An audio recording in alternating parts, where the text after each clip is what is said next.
Just like to offer a big shout out to Touchdown Digital for sponsoring this week's video. Well, hi everyone, welcome back to the channel. My name's Glenn Samuel. It's all so good to have you all here. Today in this short video I want to talk to you about what important questions that people that are new to photography should ask, or people that have been in photography for a few years that still need to know certain elements about photography and the questions that they should be asking. But I'll also be talking about something which I see quite often, both here on YouTube and all on other social media platforms, and that is where the photographer or the person that has taken that image and is now proudly showing their beautiful work, that they put the description of what settings they used to capture that image and what camera they used. Now, I get asked this question, I would say 3, possibly 4 times a day by people I don't know, people that are admiring my images. And they say, fantastic photo or fantastic image, great capture, what settings did you use?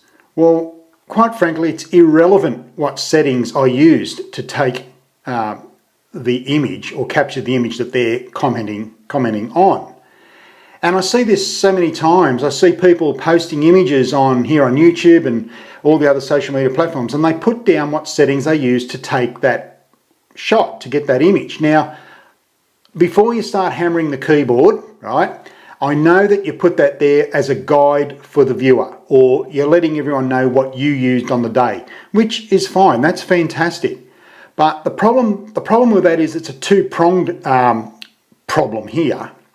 The first problem is when somebody's new to photography and they look at your image, then they drift to the left or drift to the right, and they're looking at what settings you use. So automatically, you've lost that viewer's attention from your great work.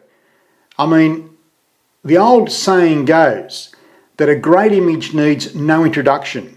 If you look at the great images from the fantastic photographers from the past, like Ansel Adams, Henri Cartier-Bresson, these people didn't tell us what camera gear they used or what settings they used. They didn't have to, because the photograph was that great that it told a story, it created emotion. You could see that there was emotion from the photographer by looking at the image. And that's the question that people should be asking you when you place a photo or an image on social media or YouTube. So I know this for a fact. Now, how do I know this? I'm not making it up. I know this because, and how do I know it? Is because when I run workshops, there's one question I ask. And I ask the people that attend my workshops, and they say, so is it necessarily for you to know what settings this particular photographer used to capture this image? 6 out of 10 people put their hands up and say, yes, it is important. And then I don't ask them why they think that. I ask them a question, a follow-up question. And that question is, why do you want to know that when photography is all about light? Now, for argument's sake, they're looking at an image and it's taken with a Canon 5D Mark IV, 70-200, ISO 100, aperture f8, shutter speed 1/25th of a second. Now they look at that image and they look at the settings and they think, yeah, I could probably go out to that location and use those settings and I should get the same photograph. It doesn't work that way. Photography does not work that way. If you're thinking that way, I need you to stop thinking that now, because it doesn't work that way. Now, I know people say, but Glenn, they're putting that up there as a guide for people to consider. Well, it's really irrelevant, because if you were to take the settings of an image you've seen today, go out there tomorrow and try and replicate that image, you're not going to do it. You're not even going to get close. I mean, you could underexpose the image because you're using the settings that other photographer used, or you could overexpose it or underexpose it. It's not feasible to copy somebody's so-called settings. Now, if you're somebody out there, and I see this all the time, and I see seasoned photographers do this, and I don't really think they've thought about the more harm it's doing than good. Now, as I said, I know people put up there as a guide, and if you continue to do that, that's fine. If that's what keeps you happy, great. But I need you to think something a little bit different. Think a bit differently here. So when you place a brilliant image on, say, YouTube here, on the internet somewhere, and you put the settings down that you use to capture that image, there's a good chance that you will lose the viewer because they see the image and then they look at what you've written about your settings. So automatically that viewer's not thinking about how good that image really is, all that hard work that you've gone into it, the behind the scenes that it took for you to get that image. They're not thinking that way. They're thinking about the settings that you used so they can go out the following day, probably in the same location if they're local, and try and replicate what you've got. Now, for the beginner photographer out there, if you're watching this, if you're thinking that, stop. Just stop thinking that, because it will not work for you.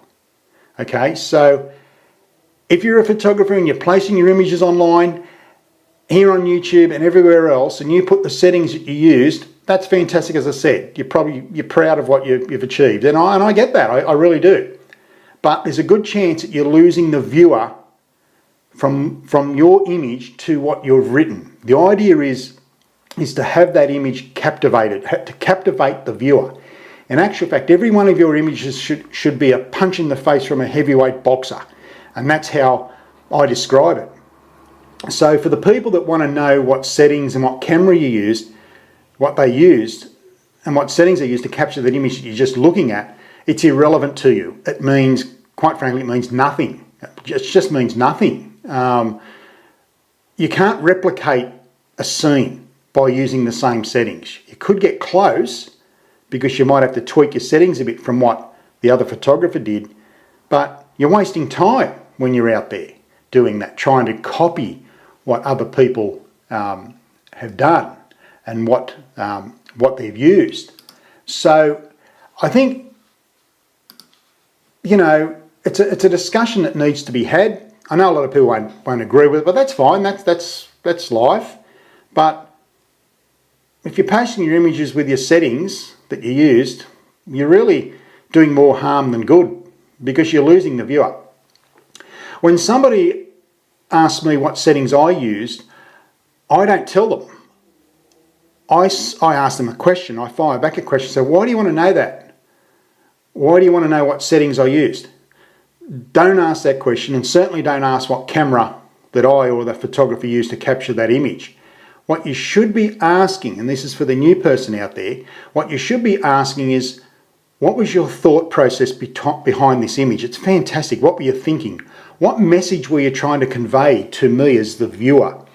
How much emotion were you feeling when you took that image? Because this has evoked a lot of emotion, the image that I'm looking at.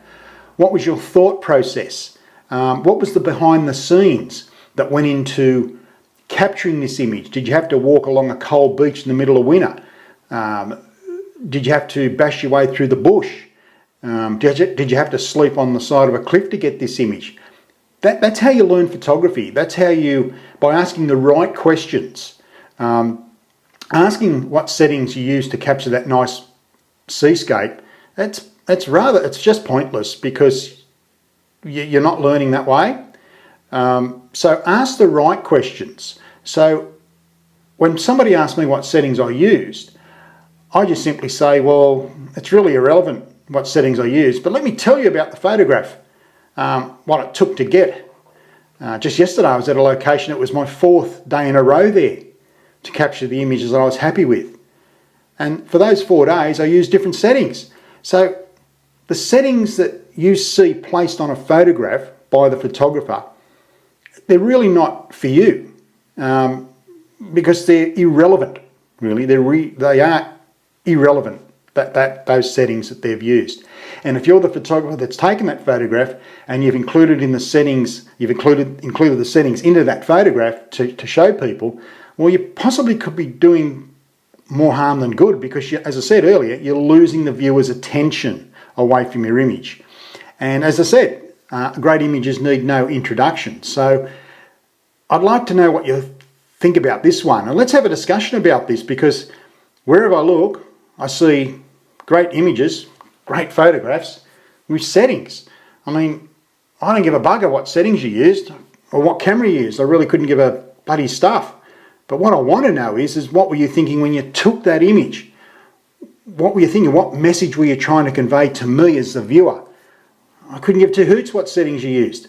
And if you're new to photography and you've just gotten into this great pastime, don't worry about what settings people used.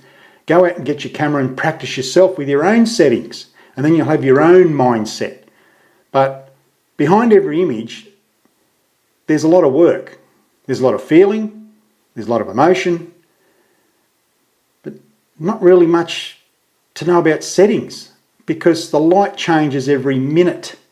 So naming settings, going out trying to copy people because they've used f11, ISO 100, 1/10 of a second, means nothing. You're not going to win by copying that. Yes, I know, I get it. People are saying it's only a guide. Yep, but a guide to what?